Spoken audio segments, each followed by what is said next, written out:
At that point? 1959. Well, within a year, I contacted Al-Anon because I had suddenly realized that my husband also drank and that he wasn't coming home a lot, and that I might have a little problem living with someone who actively drank. The alcohol was still in the house. And Al-Anon told me to just keep going to meetings and do what I was doing and don't worry about it. And just don't pick up a drink. And he divorced me because I wasn't any fun anymore. You know,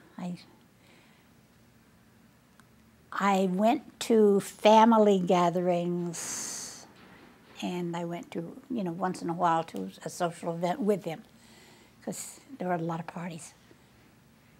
But I didn't drink anymore, and I just wasn't fun anymore, so he divorced me. And that was okay. And my kids went to Alateen, both of them. And my daughter is 62 now. She says she's the oldest graduate of Alateen. They learned so much. I'll never forget one time I got really mad at something, and it was in the middle of cooking or something, and in the process of trying to defrost a chicken, and I got mad at something, and I turned around and slammed the chicken through a glass storm door. And I kind of stood there waiting for the kids to come, pick it up, make everything nice. And they didn't. They laughed at me. They learned from Alateen. I had to clean it up myself. So I never did that again. When I was 5 years sober, I met my husband. I was running meetings as an AA secretary of groups in hospitals. I got involved in running groups in the hospitals very early. And I ran groups in Central Islip and then in Pilgrim State. I met my husband in Pilgrim State. He was not a patient, he came out to speak. And, but I worked in food services. After, I didn't work for like 9 years. And then it came time for me to go back to work, and I got a job with St. Joseph's Convent in Brentwood as a cook. And someone came along, someone that I had sponsored years before, who was now the chief counselor at South Oaks, and told me that I should go to school. They had a school for counseling. So the Sisters of St. Joseph loaned me the money. They changed everybody's schedule around in order to leave me free to go to classes.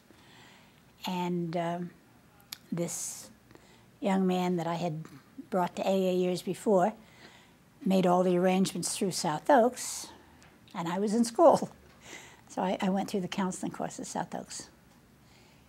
And it started in September. Supposed to graduate in June. In February of that year, my husband saw an article in the paper about they were establishing a pilot project, sobering up stations, where they would bring drunks and hold them until they sobered up and then take them back where they got them from.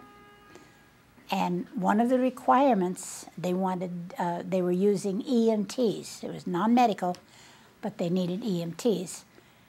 And I had become an EMT because my kids were always getting hurt. So first I took first aid, then I took advanced first aid, then I wound up taking an EMT course. So I was an EMT. I got the job. And Talbot House, I think, was 2 months old when I went to work there. And that was the beginning. I joined the Counselors Association because the head of the school at South Oaks, Adele, came around and said, "We're starting a Counselors Association. It'll be $25 to join." And a very rare thing, I happened to have $25 in the bank, so I wrote her a check. And so I was one of the charter members of the Counselors Association on Long Island. I said practically every job I've gotten has been because nobody else wanted it. I went to the meetings. It was interesting. There were people like Stuart Paul and Crocker, I forget it, Orman Crocker were the original presidents, vice presidents. And they didn't have a secretary. And wherever I go, I take notes. I always take good notes. So they made me secretary because I take good notes.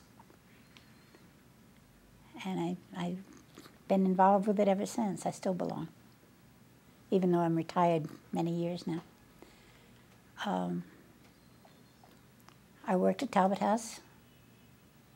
Then the Counselors Association came along.